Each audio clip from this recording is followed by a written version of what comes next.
I mentioned I'm not an avid defender is because my style is to explore. So I find that I'm continually curious to see things from new angles.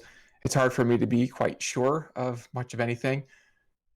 Maybe this is sort of the philosopher gene or something, but I gravitate toward one of the biggest questions, or if I can, peer into the deepest things. So in my earliest work, I began to think about, okay, what is the foundation of existence? Like, why does anything exist? How can things exist? And so I've done quite a bit of work on that.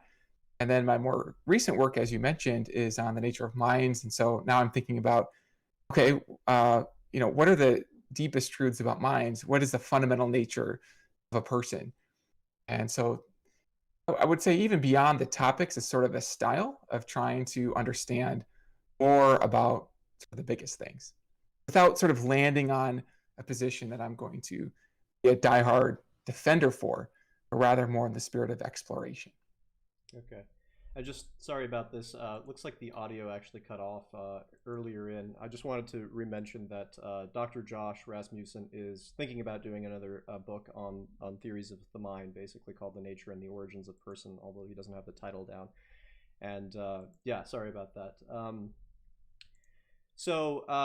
You sort of like getting into fundamental issues with the Mm-hmm. existence of God and things like these. So, have you read a lot of the sort of philosophy associated with those types of works, like Saint Thomas Aquinas or Duns Scotus, or the basically the medieval Mm-hmm. scholastics? Are you? Yes. Which one out of those would you say you're the most sympathetic with in the terms of the scholastic tradition? Yeah. So I don't know if I'm really sympathetic. There's things in each of those, in Scotus, in Leibniz, in Aquinas, and others that I would find helpful concepts. But I'm always trying to figure out, okay, how can I make this clearer? Or I'm thinking about it from sort of the contemporary philosopher's perspective. Yeah, I mean, there's helpful stuff in each of those. But but for each of those characters, there's always stuff I disagree with as well. So yeah. Yeah, if I have it correctly, one of my friends actually told me that you deny divine simplicity, if that's correct. There are different versions of divine simplicity. The sort of most extreme version where God is identical to a single essence, where that essence is simple, and and and God doesn't have other real distinctions within His attributes. That's something I've had a hard time understanding how to accept that. But more recently, I've found myself more sympathetic with an idea where maybe God's most fundamental essence is simple, and we can make a distinction between fundamental characteristics of God and non-fundamental characteristics. So, for example, maybe God has a kind of absolute perfection that grounds other perfections like perfect knowledge, perfect goodness, perfect power, and that these other perfections are really distinct from each other. So, perfect power is really distinct from perfect knowledge, but they're not fundamental attributes, and that God's most fundamental nature or essence is perfection and is simple. So Okay. that's something that I've been thinking about. Yeah. Okay, so let's kind of dive into the sets of questions that I've had. I've managed to have a conversation with you on the email a while back ago, so I kind of wanted to get at these types of Yeah. questions. Some of which I don't think people really asked very too often. I know you've been on Capturing Christianity, and I know you've had actually a Mm-hmm. conversation with T Jump, who I'm not sure how well that went for you in terms of getting and assessing a lot of these types of questions. But some of the questions Yeah. I don't think get really asked too often is like what are your thoughts on panentheism and what are your thoughts on other theories of Mm-hmm. justification. But before we get into that, just for the audience and kind of situating ourselves. So, I mean, according to you, what do you think are the best explanations for the existence of God, and why do you think that these are the best ones? Uh, are you thinking like the best arguments, or when you say explanations, Yeah, yeah, the what best do you mean arguments. there? Yeah, yeah, Just to clarify. yeah. Just arguments and Yeah. So I Right. Yeah. So for me, that's a very interesting question because I tend to think of arguments as appealing differently to different audiences. So when I'm in a more sort of empirical frame, I'll be thinking in terms of arguments to the best explanation of a set of observations, maybe fine tuning, maybe consciousness. Whereas when I'm in a more, let's say, philosophical frame or in a frame where I want to be in my armchair, see if I can sort of follow the lines of reason. And just because I like it's sort of aesthetically pleasing to sort of follow lines of reason, then I will appreciate maybe a modal cosmological argument, where it's an argument for a supreme explanation based on possible explanations of things. I did mention I'm working on this book on persons, and I think because I'm working on that book and I'm getting very closely focused to the issues with respect to persons, I think right now at this moment, I'm finding the most compelling clue or pointer to foundational mind being from existence of minds. Um, and so, yeah, I think that that argument might be among the best arguments. Argument from existence of minds for an ultimate mind. I don't think I've quite heard that one. Do you have a sort of summary of that argument? There are different versions of it. We could sort of summarize the broad outline as there are minds. If there were not a fundamental mind, there would be no minds. Therefore, there is a fundamental mind. And then we could look at different aspects of minds, the sort of felt consciousness, the aboutness of thoughts, the sort of logical relations between thoughts as being elements that we could explain in terms of a fundamental mind. And then there's a question about whether we could instead explain that in terms of mindless matter, for example. And we'd have to then look at possible explanations there. But from my study of the possible explanations that are on offer, it seems like there are just deep problems. And these deep problems point me to a solution in terms of a fundamental mind, which I think can solve those problems in a helpful way. So So that's just an outline of, yeah, go ahead. yeah, so I mean, what types of problems are you exactly suggesting? And I'm still not sure if I guess understood the argument. What exactly? Why does there need to be a supreme being such that there is a supreme mind in order for there to be other types of minds? Yeah, so I guess starting with the problems and then getting to that, the second Yeah, portion. okay. So the structure of this argument was there are minds, if there are minds, if there's a foundational mind, therefore there's a foundational mind. I would then supplement the argument with a kind of shaving of arbitrary limits. So if the foundational mind had some kind of arbitrary limits or boundaries, then I would expect a further explanation of that mind. Then there's a problem because the foundational mind is supposed to be the ultimate, it's supposed to be the ground of other minds. And so a further explanation would be removed if the ultimate explanation didn't have those arbitrary boundaries. This would be a way of going from a foundational mind to a supreme mind.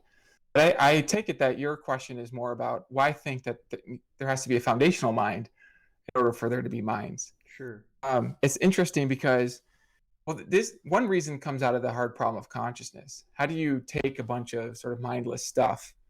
Let's take some glass and throw it against the wall and see if we can produce a being that can sort of think and feel. You might think that glass is sort of the wrong kind of stuff to produce consciousness. But then the question is, well, what kind of thing could produce consciousness? And David Chalmers, a philosopher of mind, he coined the term hard problem because as he reflects on the problem of producing consciousness, he thinks that you can't actually get consciousness from pure unconscious stuff just being rearranged. And he argues for that. A number of philosophers find that compelling. In fact, it's actually quite interesting for me to see that some philosophers argue that you can't get consciousness from purely mindless stuff, and therefore there is no consciousness. This is an eliminativist position. They would deny that first premise. If I'm not mistaken, Peter Unger was a philosopher who earlier in his career denied his own existence. And then later in his career, flipped from thinking, well, no, I do exist, But the kind of being that I am can't be purely reducible to and analyzable in terms of mindless material parts. Hmm. And so, I mean, you have to go into the different theories of consciousness to really explore these steps. But just as an outline, there is a kind of general problem. So I call it a construction problem. Chalmers calls it a hard problem of generating consciousness from purely mindless parts. Okay. So I suppose um, I kind of didn't want to get into theories of mind just yet, but since you bring these up, and since this is, I think, Yeah. one of the things that you've been doing recently, I guess you feel like this is a stronger argument. So I understand sort of cosmological arguments, and it looks like it's sort of similar to a cosmological argument, but you can correct me if I'm wrong in terms of trying to move from Mm-hmm. contingency to necessity. And I guess in a sense you're moving from contingent minds to a necessary mind. Um, but one thing that's always sort of struck me as odd, at least for me, is the idea that just Yeah. because there seems to be some sort of radical emergent property, um, or some sort of emergent property that the further down you go down the line within the sciences, that we need to introduce some sort of ontological divide between that thing and the previous types of things, instead of maybe property distinctions. Because to me it seems as though that there are all sorts of things that have emergent properties, and Mm-hmm. I don't mean just sort of trivial emergent properties. So to use a sort of thing from the philosopher Stephen Mumford basically brought this to my attention. There's sort of weak types of emergentisms, and then there's some sort of medium type, and then there's a sort of a stronger type. Ones that say Yeah. accumulate mass, right? If I have one object that's 5 pounds and another object 5 pounds, and I combine these, and they're the same quantitative and qualitative structure. Sorry, qualitative structure. There's really not too much novel there, right? It's an emergent property, namely its mass, but it's not very interesting. Then we could add, say, two triangles together and we can get a square. And obviously, you do have Yep. certain types of emergent properties, but these are still not interesting. But then there's a certain third type of emergentism, of a kind of a stronger type of emergentism, of where the uniformity of the new type of object or causal process or whatever thing you're talking about has a new sort of law-like regularity to it, or new sort of causal power. And if you're a realist Mm-hmm. about causal powers, which I kind of get a lot of motivation from Mumford, then there's all sorts of sort of qualitative changes occurring within the universe, even within chemical bonds, creating sort of new types of powers, and especially within life, Yeah. sort of creating new functional powers. So, for example, the way that a clump of cells put together within, say, the body, as opposed to one being cut off from the body, is going to functionally act differently. It's going to have a new power that's emergent towards it. And given you have the correct set of properties, eventually there is going to be some sort of non-reductive thing called life. And then eventually Mm-hmm. there is going to be another non-reductive thing called consciousness. But I don't see why I would have had to ever introduce a ontological distinction between these sets of things, as much as I'm introducing new functions and new properties, and and I also remain true to a form of non-reductive philosophy.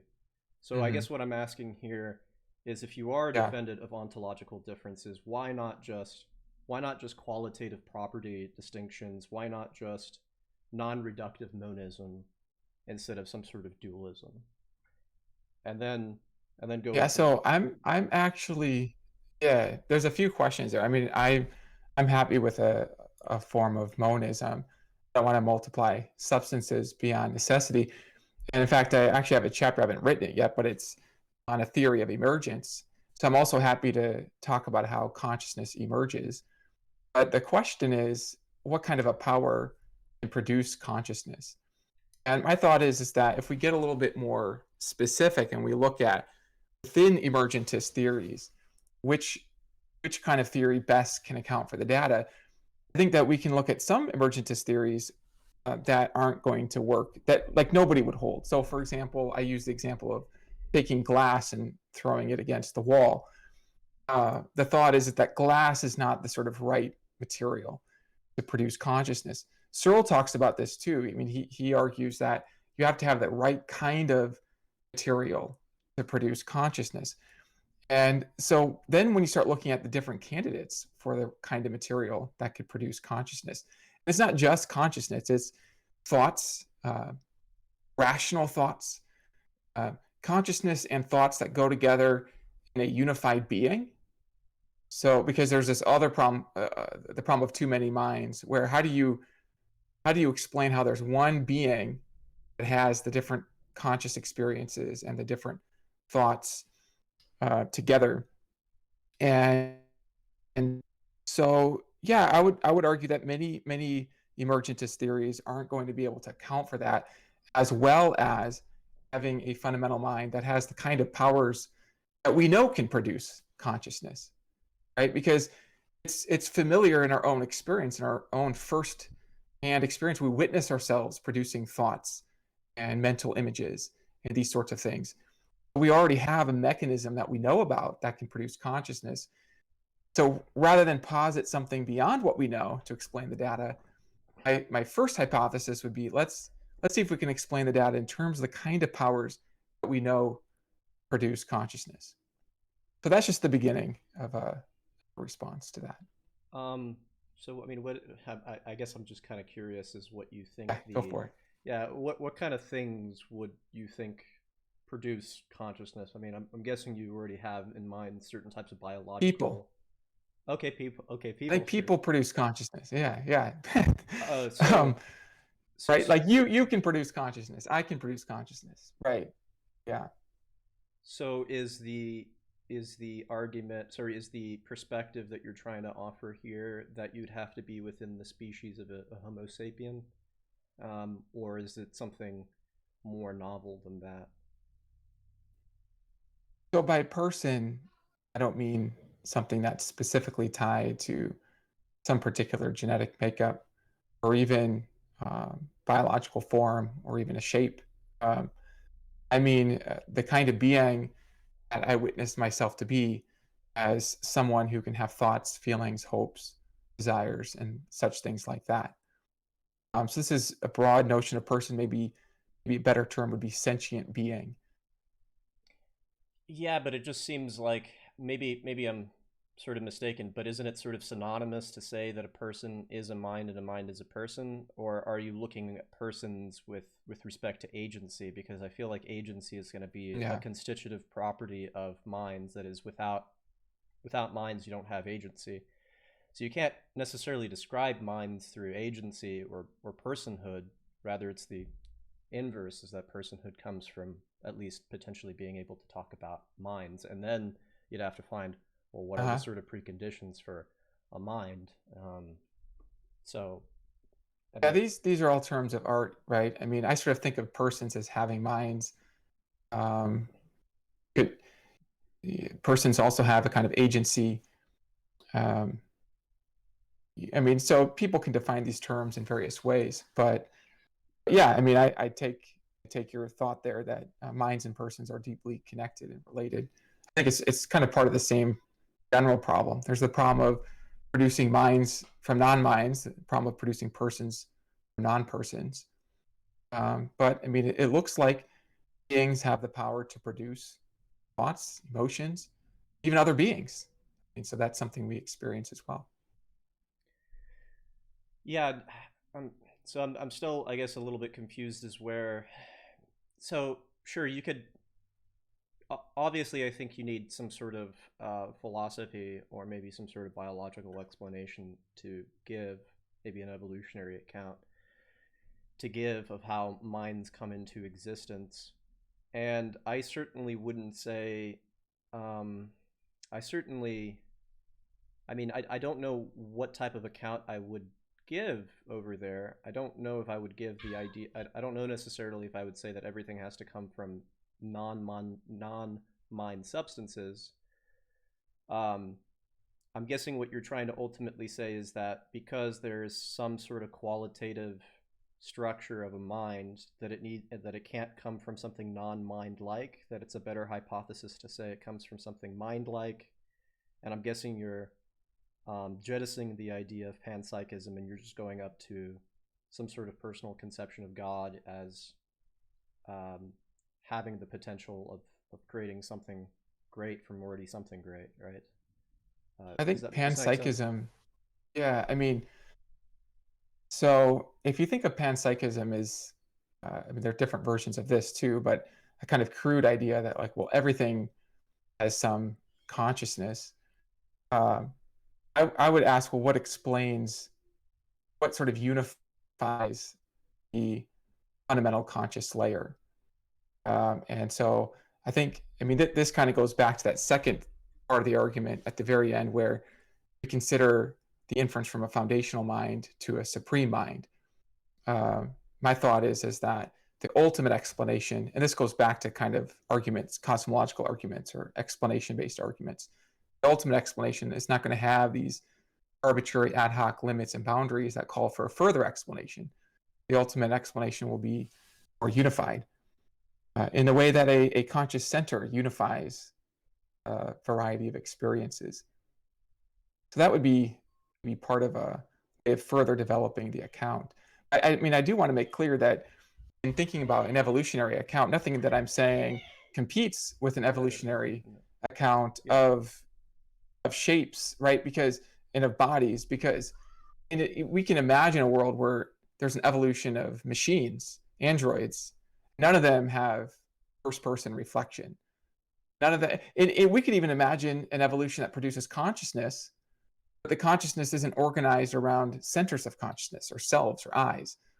People that can, have one unified vision. We could imagine an evolution that produces even beings that have consciousness, but it's not meaningful. It's sort of just like foam on an ocean wave that's epiphenomenal. It doesn't have any kind of causal impact in the world. Those are all different stories that are fully open on an account that doesn't offer that deeper explanation in terms of the foundational mind. Foundational mind, I think, provides more explanatory resources, it seems to me. Okay, so just so I could I could reiterate some of that. So what you're basically saying, and just again correct me, there's something sort of deep about the idea of consciousness and minds, certain types of things that a mechanistic explanation doesn't seem to explain in any sort of way. It has zero explanatory power, right? Where does this novelty arise that we get within a mind if we don't see any of that novelty within the original explanations? So let's jettison these sorts of mechanistic explanations in favor of one that has some sort of symmetry between our minds and what produces those minds, right? Some sort of causal explanation that already has a mind, and that's God, right? And so these various types of contingencies, these various types of contingent minds would all come from some sort of necessary mind, which we call God. Is that right? And of course, yeah, I would grant that these are all compatible with evolutionary theory, given that well, I don't know what your account is of evolutionary theory, if it's extrinsically or intrinsically teleological, but I'm guessing at least extrinsically teleological in the sense that God's agency is going to produce all these sorts of mechanisms, and which will eventually produce a mind. So is that story sort of quite what you're getting at? Maybe in the broadest form, I sort of hesitate with the term mechanistic. When you say mechanistic, what do you mean by that? Because I'm not unhappy with the foundational mind using mechanisms or even Uh, being mechanistic in its own Generally, activities. generally, I have in mind that everything can be explained in terms of efficient and material causes, and no need for formal or final causes within the picture. When I'm thinking of mechanistic, Yeah, um, okay, so then just straight away, I mean, nothing in my account rules out a purely mechanistic okay, account then, at least in okay, this argument. Yeah, okay, it's more flexible. I see. It really is about getting So getting conscious rational beings by any means, whether by efficient causation or material causation. so okay, so you're just basically you're basically just giving any any possibility to mechanistic philosophers, any other type of philosophers, as long as they buy this one central premise within your argument, and that is there has to be this God right here. So there can be sort of there could be something basically competing against this hypothesis, as long as it's not Mm-hmm. as long as it includes something that can give some sort of explanatory power to a mind. Yeah, some sort of foundational mind. And I would even want to kind of leave open, at least at this part of the conversation, sort of the nature of the foundational mind. There's always additional steps that we could go into, but um, some people might be happy to think of this as a kind of natural foundational reality that's mind-like. They might not even call it a god. I mean, I don't know. That word is, you see, I sort of hesitate to use terms that might engender more than I mean to imply Sure. at this Yeah. point of the argument. Yeah. Um, so I'm still a little bit confused on the part that I understand that there's something. Okay, so one can say, like, look, I understand that there's something qualitatively different about minds that I don't see in the rest of the universe. Although I'm personally, I'm a person that thinks that at least intentional states are directly perceivable myself. But Mm-hmm. but jettisoning that, that there is something qualitatively good. I still don't, I guess, understand um, why there needs to be an explanation for that that contains also the at least analogical properties to what we see in consciousness, or symmetrical properties in what we see in consciousness. Surely, within chemical processes, we don't ever see metabolism or homeostasis or any of the biological categories of life, but we don't think that, these didn't come from chemistry or something that didn't have these types of qualities before it. We generally think, like, look, there does seem to be something novel that wasn't contained in the prior bit. Now, what would you say against a person like that? I see. I'm actually kind of sympathetic to the possibility of novel properties, so I don't really want to rule that out. I'm thinking about the construction problem of producing specifically conscious beings who not only have thoughts, consciousness, but also, let's say, value and agency, a whole set of properties. And then I'm thinking, okay, what kind of materials can best explain that given the options on the table? Now, one of the options on the table, it seems to me, would be that there's a conscious being that's able to produce consciousness, able to produce thoughts. This is a material that we're familiar with as having this kind of power. We're not familiar with, just to use a clear example, water bottle, okay, producing consciousness. Somebody might speculate that maybe water bottles produced some consciousness.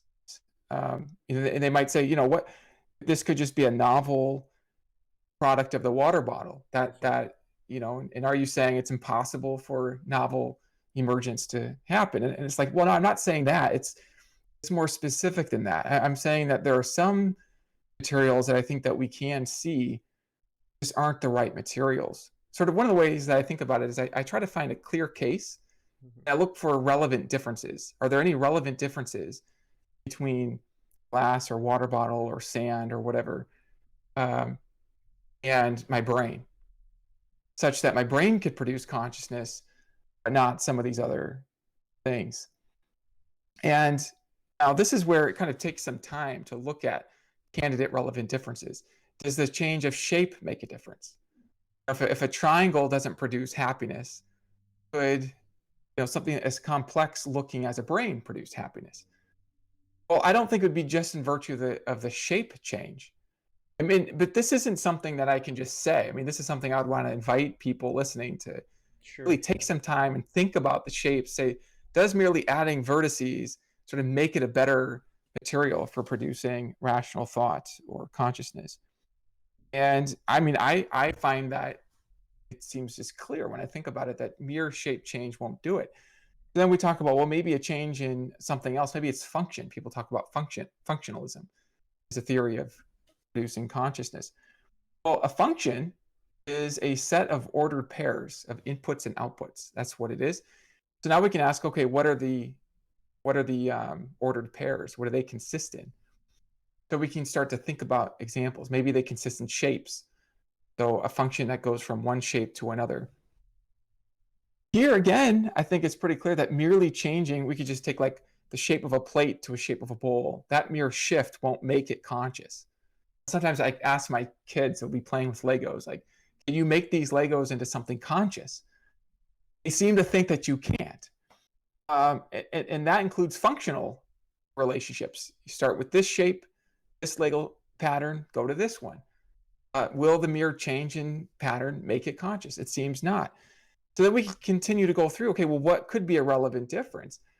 And as far as I can tell, when I really think about it, nothing merely and purely describable in terms of third-person physics seems to me to provide that relevant difference for making something conscious.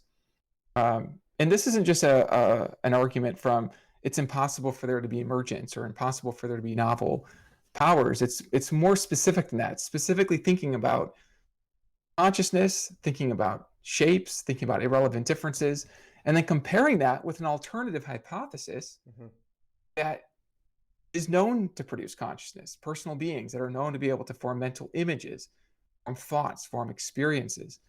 So I think, well, maybe there's a foundational mind that has the powers that we have, and it can produce the kinds of things that we can produce. It can produce consciousness, thoughts. Thoughts would be like laws of physics.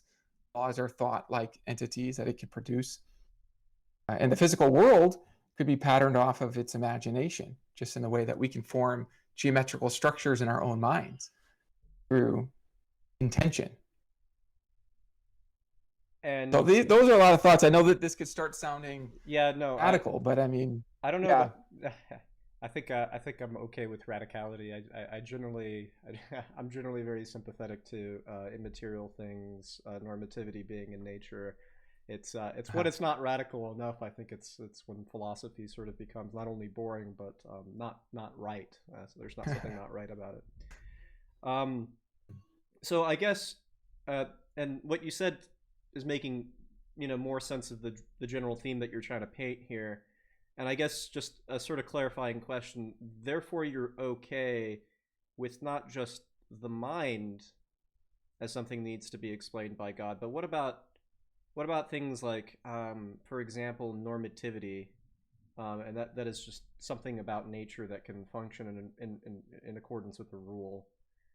Let's say that someone had a theory about the irreducibility of life, and they said that seems to function normatively, and nothing in chemistry or physics seems to function in this sense of normativity. And some people do this with the mind, but let's just say it's about biology and things like that, or in life.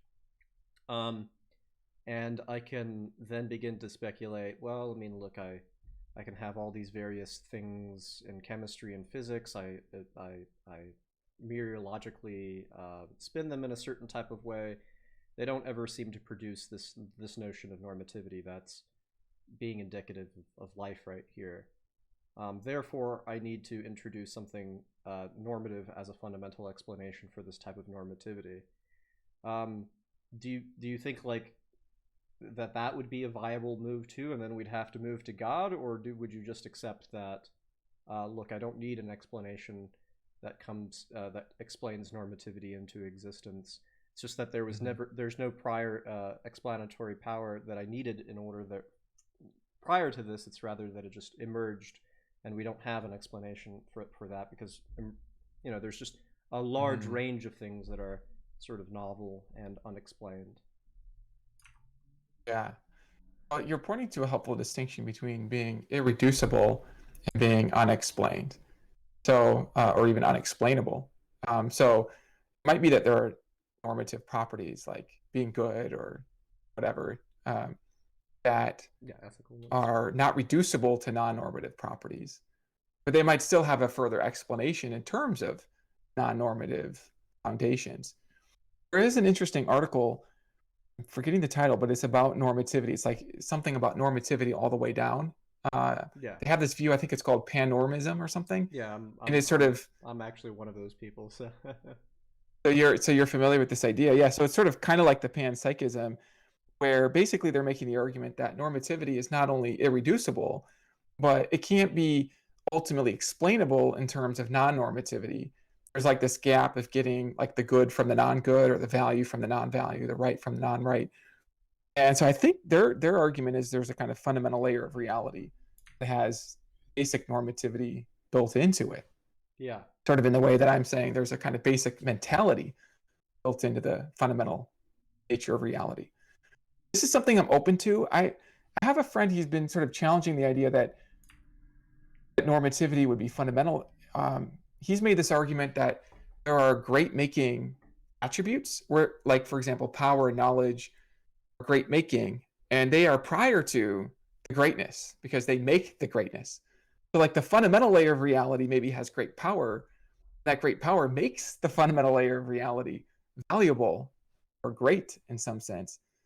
The greatness isn't underived; it's like derived from its power. right. To be honest, I'm not quite sure what to think about that. I sort of look at that at one angle and I think, but wait a minute, how can you get greatness from non-greatness? Like, non-greatness can't derive greatness. Value has to be bedrock. I think that. And then on the Sure. other hand, I think, well, I guess I can kind of see how some of these great making properties maybe are could make the greatness. So that's still something that I'm thinking about.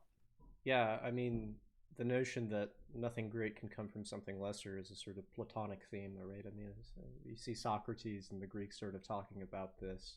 Although there's been, 1.5 million people probably that tried to sort of refute this argument. Uh-huh. That something Probably like, more than that. yeah, like a like comes from like, basically. That we need the same types of properties originally that we do Mhm. at this point. And I guess sometimes I have trouble with that, although I'm pretty sympathetic towards it. Although I do hold some, the position that you just mentioned about pan-normativity is something that I think I would affirm. I would mostly Yeah. affirm that because most of my studies are in German idealism and some late German idealism, such as Schelling, and then also a little bit of the Pittsburgh Yeah. school with McDowell, who also has this notion of normativity all the way down. And Hmm. this notion that greatness can exist, to use an Aristotelian term, as a potency within act, seems like, for me at least, a preferable alternative to at least a classic theistic conception of God. So the idea would be, where does uh, where do certain types of qualities like consciousness arise? Where do we have certain types of complexity like homeostasis, metabolism, if we've never seen them before? I would Yeah. offer normativity as being there from the bedrock, but all these other ones, they seem to be potent, right, within actuality. And then God sort of, because I'm a panentheist, is sort of creatively drawing them out, because I'm a sort of Hmm. Hegelian, dialectically, and then the sort of progress unfolds of God knowing himself through nature and through us, basically. And see, that seems to me to be a fair competing hypothesis against, say, a God that exists external to Yeah. nature itself. Because that was always sort of struck me. I mean, one of the things that I wanted to get into before we get into this conversation, what it's always struck me as odd, because that seems to deny the univocity of being, which I just can't make any sense of, unless you have another way of capturing classic theism, or maybe you don't hold classic theism, maybe you hold some sort of other theism where nature and God are separate. I have never been able to get out of that sort of univocity of being. And also, if God indeed did, through whatever form of causality that you will, I know the scholastics basically thought it was efficient causation, God creating nature.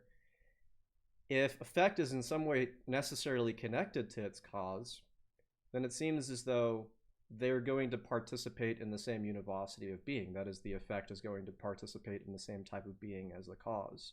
And all Yeah. these cosmological arguments that I keep seeing seem to um, have an ontological distinction that I just can't get my head over, if you will. I mean, how do you sort of view all of these things that I guess I just said?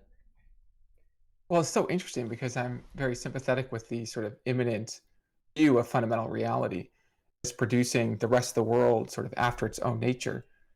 So I'm actually kind of curious to hear more about maybe what you're referring to with respect to cosmological arguments that might seem to go against that idea. I suppose some cosmological arguments seem to have God as sort of wholly other, sort of creating the universe.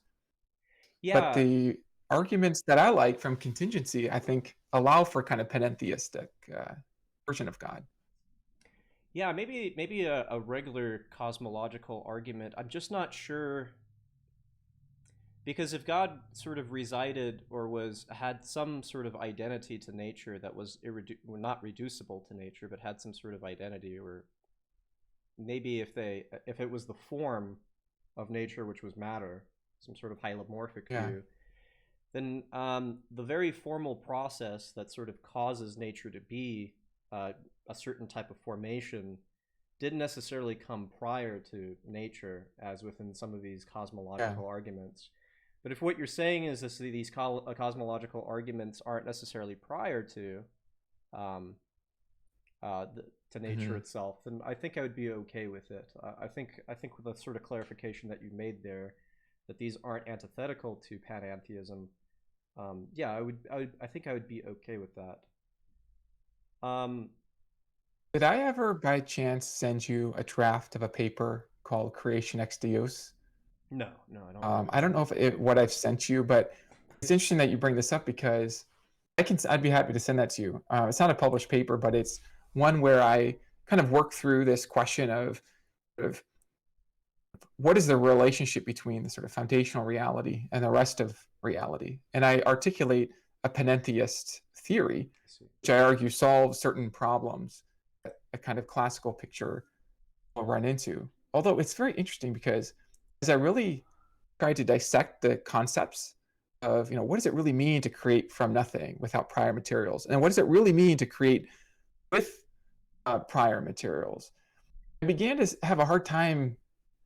I began to see weird ways in which those concepts can blur together. Yeah, So, okay, for example, imagine you're a Platonist theist and you think that the way God creates from nothing is by instantiating forms. Well, in a way, you're not creating from nothing because you're creating from those forms. So there's a weird way, and if those forms are somehow part of your nature, there's a weird way in which you're actually creating from your nature. Now, sure. how is that different from creating from your substance, or having a kind of material cause in the Aristotelian sense of creating out of your stuff, or like what you are?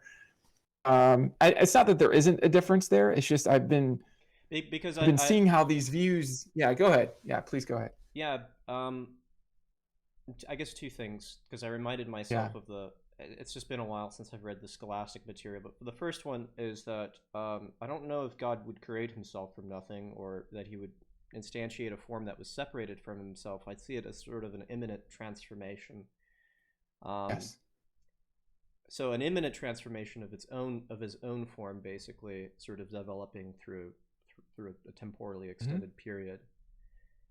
That's the sort of path that I would want to take as a sort of panentheism, although it's still within its infantile stages right now, because full of panentheism is sort of hard to defend, and not too much literature is made on it. So that's interesting that you made that article.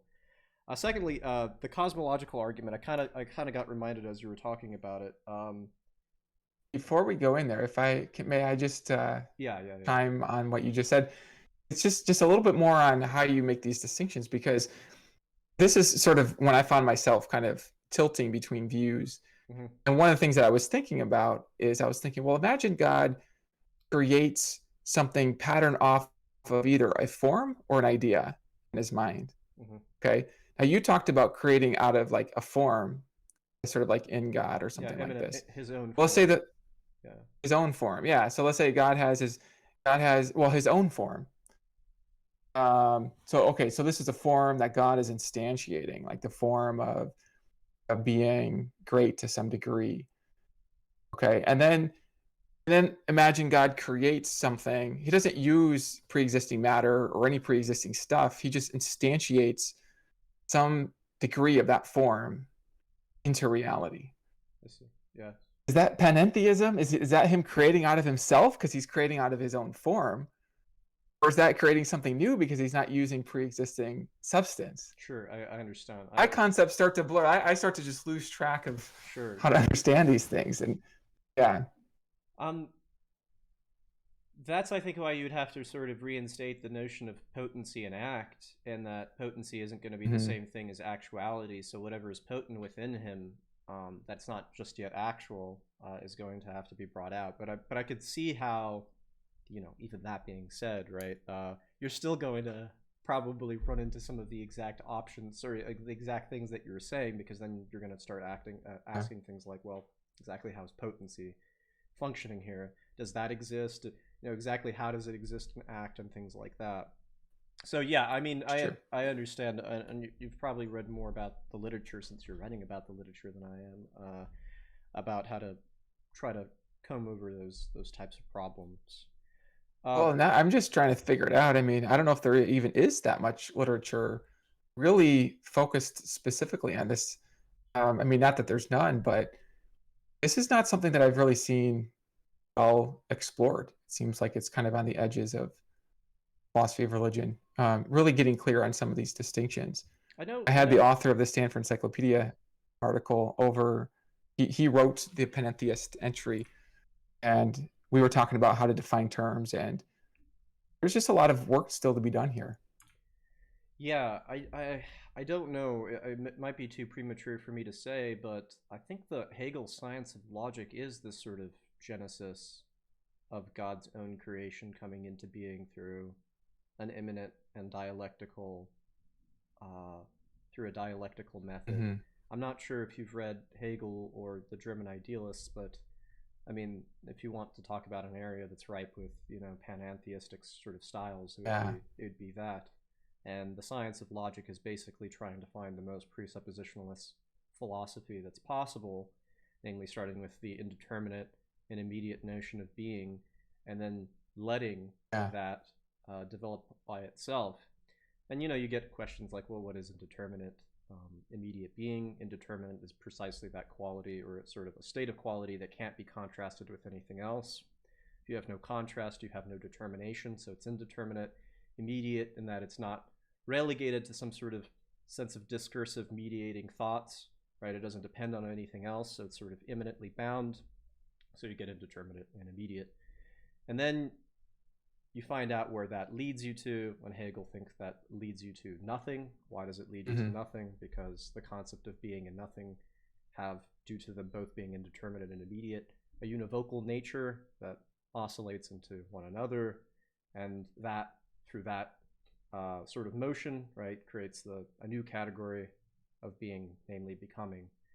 And then becoming, does its own sort of routine, and then you develop more and more sorts of concepts of understanding, but also further um, further concepts which he thinks are also within being itself, since he doesn't want to Uh-huh. begin with subjectivity. I'm not sure if this is making too much sense right now. If, maybe, have you read Yeah, Hegel? no, Or? it is. It's Oh, okay, okay. well, it's been a while. That was required reading at Notre Dame, and I haven't read since. So it's been a while. But yeah, no, that is right along the lines of the things I've been thinking about.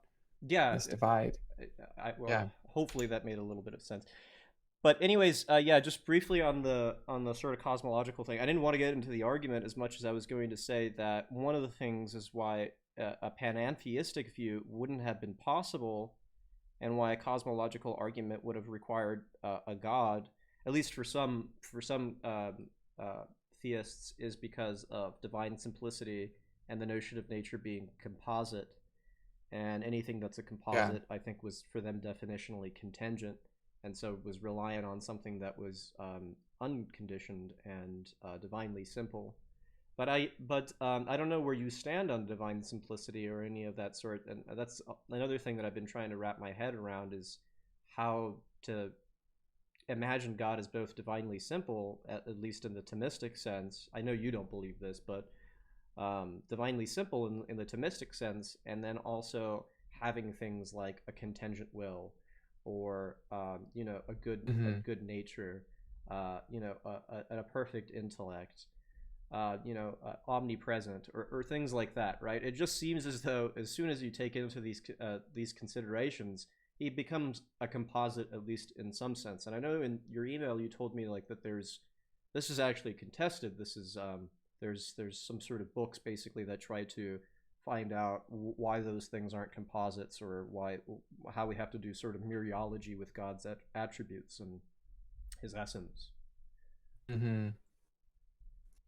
Yeah, well, so as I was kind of suggesting earlier in the conversation, sort of toying with this idea that maybe God's fundamental essence is simple, and then from there can be a derivation of distinction, um, including creation, perhaps. Maybe that wouldn't be derived. Maybe that would be sort of indeterministically linked if there's sort of free will there. Um, as far as the kind of divine simplicity that denies real distinctions in God, the further question would be, how do you define real and real distinction? I was listening to a Thomistic philosopher talk about this, and it seemed they said, well, there can be still conceptual distinctions in God. So the conceptual distinctions between omniscience and omnipotence, for example, even if it's not a real distinction, it's like, okay, well, is a conceptual distinction merely a distinction sort of in our concepts? Or is there that conceptual distinction sort of prior to our concepts? And I couldn't tell if I couldn't tell everything that was possible. I couldn't tell the semantic range of the terms. This is not my area, so I Sure, sure. really can't even speculate about it. But it's almost like I kind of have this hope that maybe there can be some greater unity between otherwise seemingly disparate schools of thought by thinking carefully about how we're using the terms, and maybe there's a semantic range that can bring these views together. Because maybe one way of understanding real distinction is that it's distinction in sort of the most fundamental way. It's like a fundamental distinction. Well, there's no fundamental distinctions if the fundamental essence of God is simple. And so maybe there's Well, room there. Maybe not. I'm I not sure. well, I hope there would be room, because um, if a person wanted to take the perspective of mereological nihilism Hmm. very seriously, and they wanted to just posit some sort of simples as the only thing that exists, well, nothing in the world really changes, right? There's just only a conceptual difference of the sort of same fundamental particles or quantum fields or whatever you want to say, especially if all these things are actually in some sort of way entangled with each other.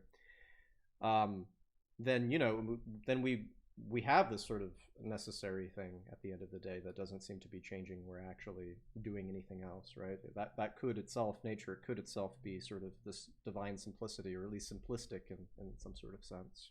I would say that makes sense on a constituent ontology with respect to properties, right? So some people think that properties are constituents of objects. So on mereological nihilism, where there are no parts or constituents, um, then there would just be like one property for each object, and that one property would like be that object, I suppose.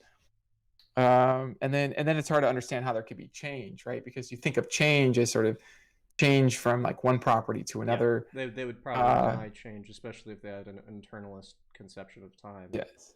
Yeah. But you could deny the constituent ontology of properties. So you could still be. I've got a friend who's a mereological nihilist, um, but he does think that things have different properties. Properties just aren't constituents of the things, and so things can change over time through So changing their properties. So just for my clarification, Yeah, what yeah. is it? What is it? Do you know the definition of it? What it means to be a constitutive of a thing? Yes. Right here. What Oh, is that? oh, oh, what it mean? Okay, yeah. So some people leave that. Sorry, I don't have a helpful answer because one of the standard answers to that question is that there is no definition. It's a primitive. Okay, okay, yeah, So, yeah, I mean, one of the conditions, maybe sort of as an implicit definition, would be if two objects have the same constituents, then they're the same object. yeah. Mm-hmm. And then this actually leads to an argument against the constituent view because they say, well, could there be two objects that have all the same properties, but they're different objects, like duplicate balls, for example? I see. Okay. But then the response to that is like, well, maybe they have some constituent that's not a property, like a bare particular, and that's what distinguishes them. And then people say, well, but what distinguishes the bare particulars, if not their properties? And they say, well, it's primitively distinct. And they say, well, if those are primitively distinct, why can't you have primitive distinction at the level of the objects? And anyway, so it goes. This is the kind of dialectic Sure. with Yeah. respect to that. Yeah. It's unfortunate that we meet a sort of that we have this sort of semantic dead end, I guess, that we call primitives in philosophy sometimes, Yeah. because I don't know if you read Stephen Mumford. This is the powers view that he sort of holds, getting causes from powers book. He basically says in the beginning, well, here's some people that argue for the powers view, but I'm just going to consider it a primitive, and here's a bunch of examples, like, Uh-huh. like electricity, Yeah. tornadoes, like, right, are you going to deny those, right? And I'm like, okay, whatever. I'm okay with sometimes accepting some primitives into my philosophy. Yeah. You have They're to at some point. I mean, yeah. Well, I mean, maybe. I mean, this is if Hegel's project ends up working, then it might be the case that you don't. But I agree with you. Analysis all the way down. Yeah, basically an analysis all the way down. But unless you don't believe that, obviously you need to begin with some sort of primitive starting point. My only problem with that, Josh, is that I encounter a lot of people who are willing to accept a lot less primitives than I am. And then they end up Yeah. winning a lot of conversations and philosophical discourses because they're not going to accept certain types of primitives like powers. They're not even going to entertain teleology. They're not going to entertain universals. They're not, they're going to be nominalists of some sort, Normativity. or normativity. Yeah. And hell, they're even going to say something like, let's just get rid of intentionality, propositional attitudes. All of these cannot not only be reducible, but we'll just eliminate them altogether unless you have that proof. And primitives are not going to, work in the favor, because that's just presupposing what we're trying to falsify. And I don't know how to get past those people, right? There seems to be a sort of dead end, right? You can just point. You just have to point at things. Yeah. All you can do is just point. Look at this. Don't you see it? Yes. Tell me what it is. I can't. That is primitive. I don't know.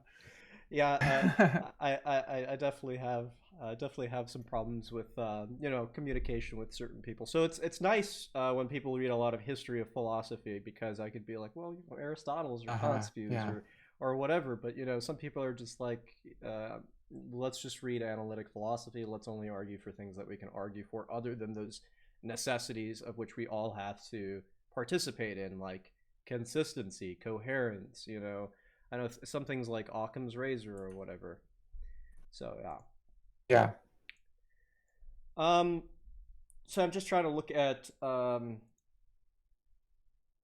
much more time do you think you have, Josh? Just so I have a kind of feel of what to ask next. I'm pretty open. Maybe another 15 minutes if that works for you. Okay. Okay. So If we go another 30 minutes, that's fine too. okay. Well, thank you. I appreciate it. This is fun. I'll try to do this next question quickly. You might not have any sort of answer to it, but I was kind of curious. Maybe you've read Kant in your undergraduate or graduate years or whatever. Would you all, because this sort of, I guess, does just bar out the cosmological argument altogether.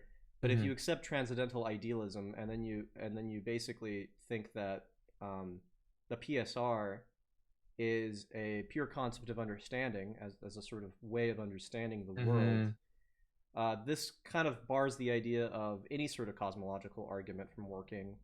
I was wondering if you had a sort of rebuttal to that, or a sort of perspective, if you will, on what you think about that problem. Yeah, I have thought about this.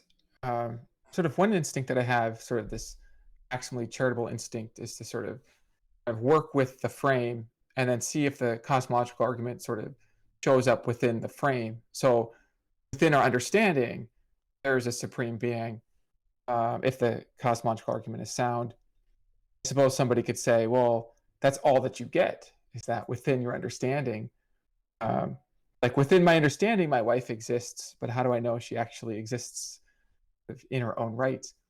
But I think it would still be dialectically important, significant, if in your understanding within the framework you will get that there's a supreme being to explain things. And the other thought that I have is kind of wondered if, like, okay, does this account for scientific realism? So we posit particles to explain our observations and our experiences. I want to say, like, either there's a way of accounting for that in his system, so so that there's not really a problem for scientific realism, or there isn't a way of doing that. If there isn't a way of accounting for scientific realism, then I would say that scientific realism is a kind of problem for the system. It's a kind of a reductio of the system, because of the success of science and our ability to make predictions through scientific theory. Uh, but then, if scientific realism is something that uh, is something that we want, then, well, then we can be a realist with respect to explanation-based arguments for an ultimate foundation of things. These are some of the thoughts I've had. I'm actually curious to hear what your thoughts are about this. I mean, I guess the first thought that pops, at least in my mind, is that Yeah. you would have to wholeheartedly reject transcendental idealism in order to come up on top against Kant. The idea of scientific realism, I'm not precisely sure. It's either an orthogonal issue or one that's going to be incompatible with Kant's system altogether.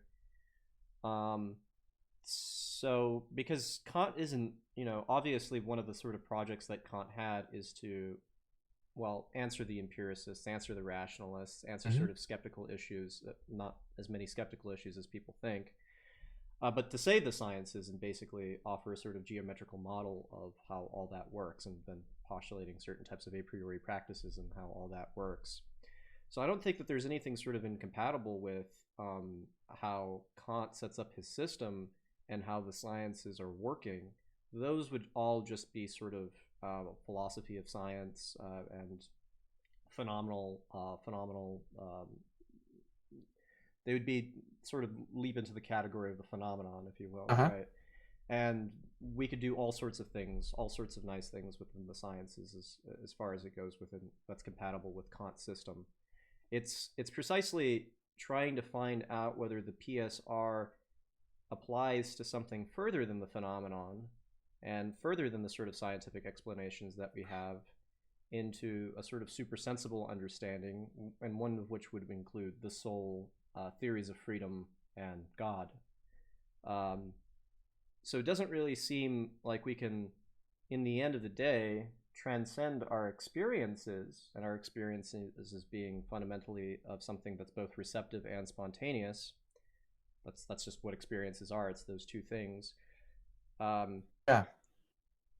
if the concepts of understanding are constitutive of what it means to talk about experiences, and so is receptivity, um, and that's all that the understanding can do, is give us understanding of these experiences and so on and so forth, and relationally to other experiences, then it doesn't seem like you can take those to an unconditional ground in the end of the day in Kant's system. And so the Kantian is going to just kind of reject, the notion of the PSR sort of being extended past ideal conditions. But experiences, as they are understood in Kant, aren't just merely subjective occurrences. They're going to require receptivity as well. So experiences are going to require content that's of the world, just not content that's going to be, because space and time are categories of intuition, actually real, right? And that's what's needed for causation, right? Temporal order, sorry, sequences. Does that make sense? I kind of very. Well, so I guess I'm kind of wondering, if this is why I was thinking that either scientific realism is compatible with the system or not. And if you're suggesting that it is, Well, I'm suggesting that the um, sciences as a whole are going to be compatible with yeah, anything in Kant's system. I'm not sure if scientific realism, in the sense that there are mind-independent entities that exist out mhm, there that are going to lead to who we are and why the creation of the world actually occurred, right? At least in the yeah. in the So in the super sensible sense, in the way that goes beyond our right, understanding. right, right. Yeah. So I mean, one distinction that might serve our discussion here is between being dependent on your mind and being dependent on some mind. Um, so if scientific realism implies that these particles are dependent on your mind, okay, um, They're or not let's say, they're yeah, not go to go ahead. so the notion of mind dependence in the Kantian system is a little bit different. It's not that they're going to depend on my mind for their Mhm. ontological existence. It's that postulating them as particles is a way of Yeah. understanding it through the sensible categories of space and time and through the concepts of understanding. So Yeah. So you obviously, understand it as it is to yourself. It's through your concepts right, rather than as it is in itself. right, Yeah. right. And then so my kind of initial thought was that maybe that's okay because what you get is a PSR that gives you an ultimate being as you understand it through your concepts.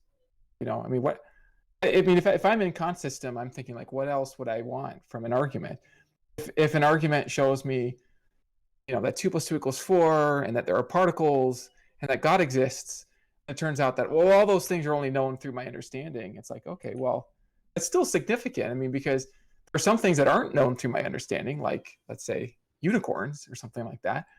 Um, so, I mean, that's kind of my friendly approach. It's just take a system into my ontology and then just say, okay, well, maybe this does show that there's a problem with other forms of the PSR or other views about God. Obviously, the only other answer would be to attack his system directly. And I do have arguments against the system based in epistemology. We don't need to go into those here, Yeah, but a yeah. general style is to see if I can work with the system as much as possible. So, yeah, Sure. So you have a lot of kids there. you can hear them. Yeah. Um, so let me ask a few more questions. I know we're kind of running out of time, so I won't push the Kant too far. Although that's sort of where it's the most interesting for me. Um, oh, hold on. I think this froze right here for a second. Have you seen Rob Coons has an article responding to the Kant objection? Maybe I could find that again. Yeah, I I don't know I if you've seen that, but go ahead. I've heard of it. And I don't mean this in a bad way, but anytime I hear too much from rebuttals to Kant's Kant system from a lot of people within field of religion, that it seems to be mostly a Uh-huh. misunderstanding. Seems to be mostly a Yeah. misunderstanding. We're ignoring them. I Hmm. I don't want to take down names or anything like that, but I remember reading one of Edward Fazer's articles on Kant doesn't get the last word and the notion of whether existence is a predicate. And he says, like, Hmm. well, Kant doesn't get the last word, and then he doesn't really proceed to tell us why. Um, and there seems to be a lot of phenomenalist readings of Kant within field of religion, which nobody takes really seriously with Kantian interpretations, Okay. at least as far as I know. But I don't, but I'm not an expert on these. There might be discussions behind my back that I'm just not aware of, and Yeah. these have already been all answered. I know, and I really appreciate the point about not sort of dismissing theory too quickly, especially Kant's when there's different ways of interpreting him, and there's a lot of complexity Well, there. yeah, that, and it's just like there's a lot of contemporary Kantians, neo-Kantians, Elias, Yeah. Allison, Geyer. There's an entire reception within that tradition. I do know Hegelians respond to it quite well, but what Hegelians do is build another ontological argument within Hegel's system that sort of breaks apart transcendental idealism, and then you just sort of become a Hegelian instead of all these other sorts of things like a lot of people want to become, like Thomistics or whatever. But I am Hmm. by no means a Kantian expert. It's just something I've been sort of sympathetic to is Kant's criticism of the cosmological and the ontological argument. Hmm. Um, so I wanted to ask, since I don't know too much about epistemology, I wanted to ask sort of a few things about the correspondence theory of truth. And these are just the sort of major objections, not major objections, but common objections that I kind of hear often. So the idea of just sort of linking some sort of belief with something that's actually true. and you sort of hear this description about how that's not possible. And I was wondering what your perspective on it is. People will say something like, well, how exactly do we leap outside of our own minds, go outside into truth, capture truth, and then smuggle it back in to our minds, and then sort of have a justified belief? What role in justification does truth really play in the correspondence theory of truth? Why can't we just be Quinians and just say, well, all we need is justification for our beliefs? So I was wondering what you had to say. Yeah, this is related to the access problem. If I hear you correctly, it's like there's this problem, like how do we access truths that, if truth corresponds to something like external to our own minds, how do we actually access that? Because what we access is our own perspective, our own experience, even this sort of Kantian idea of like we access things as structured through our concepts and through our understanding. And so you might even worry that on the correspondence theory, you couldn't really have access to truth at all. Does that kind of capture the worry? Yeah, I've never heard of, Yeah. maybe just due to my own ignorance, the word access problem, but that sounds exactly on point. Yeah. Yeah, it's interesting because when I would teach on theories of truth in my intro class, I would go through like 6 different theories, and I talk about like correspondence theory and the primitive theory and all these different ones.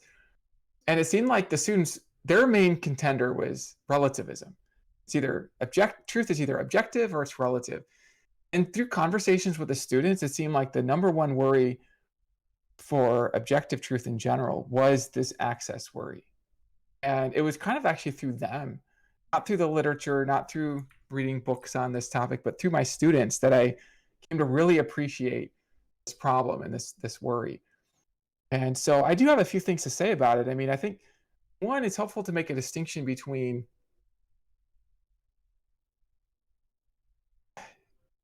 okay, so let me get myself oriented here with an example. So let's say that I'm having a feeling of happiness, okay? And then let's say that I have a sense of my own happiness, okay? That sense of my own happiness, that sense, it's in me. The sense is in me, but it's not of me. It's of something else. In this case, I use happiness because happiness is also in me. I'll use another example in just a moment. But there's a distinction between a sense being in me versus being of me. And I have this theory that senses are like windows into reality. They're evidence of reality. And that senses are our access points to reality. So if I have a sense of happiness, that's my way of accessing that I'm happy. I'll consider the belief that I'm happy. The belief that I'm happy on the correspondence theory will be true if it corresponds to a state of happiness, my happiness. I verify its truth, I access it by my sense of my happiness. I'm able to do this right within my own mind. Now, there's a separate problem that might be more difficult when you try accessing things outside of your mind. So let's say now instead of having a sense of my happiness, I have a sense that there's a cat out there. Well, again, I would say the sense is in me, but it's not of me. The difficulty with the cat is that no matter what I sense about the cat, it could be an illusion, it could be a hallucination, I could be wrong. I think this is the reason why it's harder to justify beliefs about the external world than beliefs about things within our own mind, is because things in the external world could all be a hallucination. But see, here's my theory, okay? My theory is that you can access within your own mind probability relations between your experiences, the cat experience, and a cat-like cause of that experience. It's not infallible, connection, so you could be wrong, but I think you do access infallibly your experience of the cat and these probability relations, and that gives you a fallible belief that there's a cat that explains what you do access. And when I say you access these internal things infallibly, I don't mean that you always do. I just mean it's possible in principle to have a kind of acquaintance with the inner workings of your conscious experience and those probability relations so that you access them directly and immediately. Does that make sense? There's kind of a lot there. Uh, there's a little bit too much there for me at this point. I'll have to rehear that portion in our podcast episode. So, but one thing that you could do to help me out here Yeah, is you mentioned a direct name. Basically, it's the access problem. yeah. Do you what is the literature basically on trying to talk about the access problem? Like any books that you particularly know, or is this just So mostly? I think, yeah, goodness, I think probably the best thing for me to do is I'll give you the bibliography on my book, Sure. because that's just going to be easier for me at this point. Okay. Uh, Yeah. yeah. Okay. Yeah. Sure. Sure. Yeah. We'll run with that afterwards. And are you talking about your correspondence book, by the way? Yeah, yeah, yeah. Because the access problem shows up in different theories, and there are different versions of the different theories, and then I have some sources for each one. And so anyway, it'll probably just be more efficient just to send you that list. Okay. I have two more questions, and then I'll let you go. I'm sure you're a busy guy. Um, I wanted to know, because this is something you talk a lot less about, if you're a robust moral realist, and if you have any sort of justifications for moral realism, robust moral Mhm. realism. And then I also wanted to ask one. Well, this is mostly my friend wanted to ask me this, but he claimed, and we both could be mistaken. You're a universalist, and I think you're a Christian. So I wanted to know how you reconcile those two, and then yeah, basically those two questions. Why universalism? How do you reconcile it with Christianity? And what justifications do you have for moral realism? Yeah, so for moral realism, I mean, I just think of examples like truth seeking is good, killing people for fun is not so good, and uh, and it just sort of have the moral this kind of moral intuition as a kind of justification. There's a kind of phenomenal conservatism where if something seems to be the case and there's no objections to that seeming, it can provide some justification. So that's kind of how I generally think about moral realism and how to support it. As for universalism, so my wife and I, we wrote this little book called When Heaven Invades Hell. And we've got this debate in heaven, and it's exactly on the question. How do you reconcile this possibility of reconciling people who are separated from God um, with, let's say, revelation, biblical data, with principles of justice, even God wanting to honor people's freedom to choose to be separated from Him? And we explore those arguments in quite a bit of depth. In my own journey, and just to be brief about it, I, as I studied the biblical texts related to this question, became thoroughly convinced over time, not quickly, but over, let's say, 5 years about that I didn't see any biblical evidence against universalism. There are certain passages, and I would look them up in the Greek, look at them up in their context.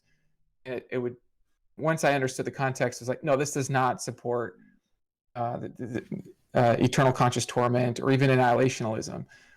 So I wasn't able to rule it out biblically. And then I looked at the philosophical arguments. It's funny, I could defend eternal conscious torment philosophically, but not biblically at one point in my thinking.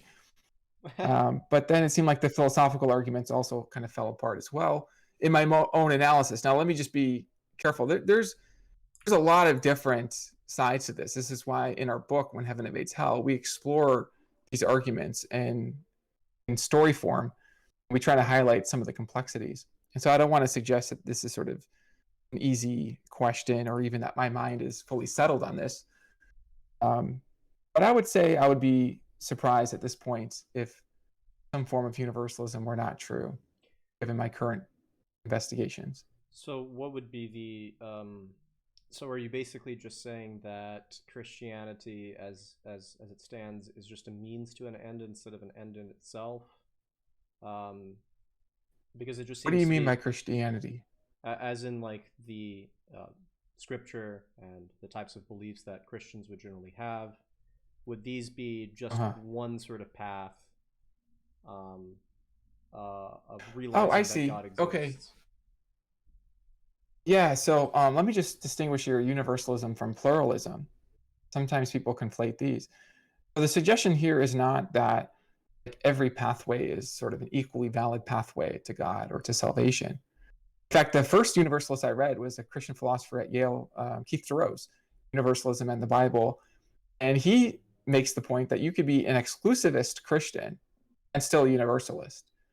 Because an exclusivist Christian will say that the only way into salvation is not only through Christ, but through explicit belief in his payment for your sins or something, some specific, you have to have the right beliefs to come into salvation.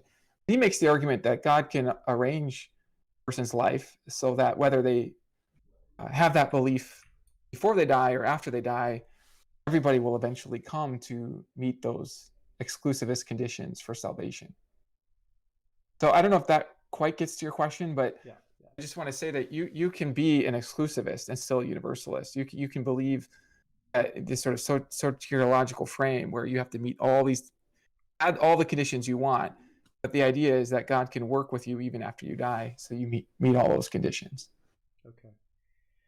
Well, it's about 1 hour and 20 minutes. I don't want to keep you any longer. I'll ask this one thing. If there's anything that you wanted to tell the audience, anything that you kind of wanted to, your books or anything like that, and we can cut it after that. Yeah, no, thank you. People can find resources at my website, joshualrasmussen.com. And I have just launched a worldview design training center at worldview-design.com for anybody who's sort of obsessed with worldview questions and wants to connect with other philosophers who are thinking about these things. You can check that out.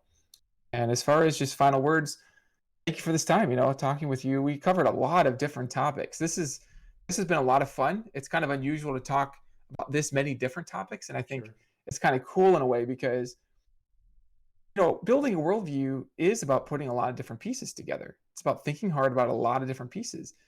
And you can't really just think about one piece in isolation from the others. And I think this conversation sort of draws out a number of different elements at work in my thinking. I appreciate it. Yes. Thank you as well, Josh, for coming on here and definitely finding the time. I know this is a kind of a smaller podcast, so we definitely appreciate you coming on and answering some of these questions, especially engaging in a more holistic approach, as you sort of said. I admire the aspect that we can talk about epistemology and all that.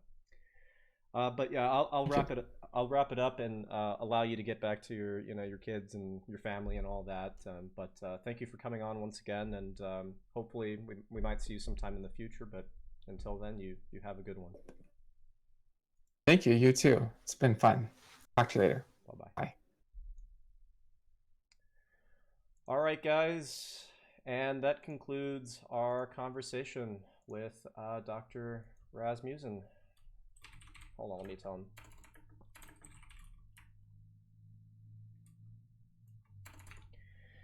I think I'll tell him goodbye.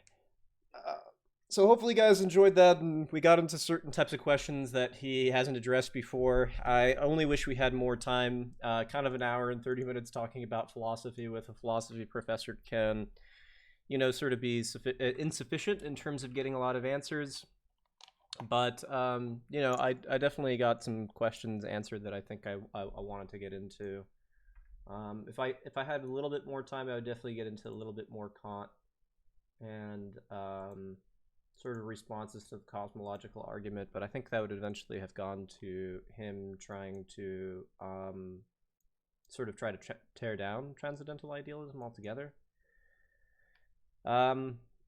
Now, I'm glad that he's so very sympathetic towards the idea of panentheism in general. Hopefully he can provide some of the articles, and I'll read over those for later on.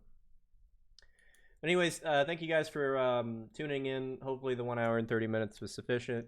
Until next time, guys, I'll try to prepare some more interviews with other people. That one was pretty fun. So everybody take care.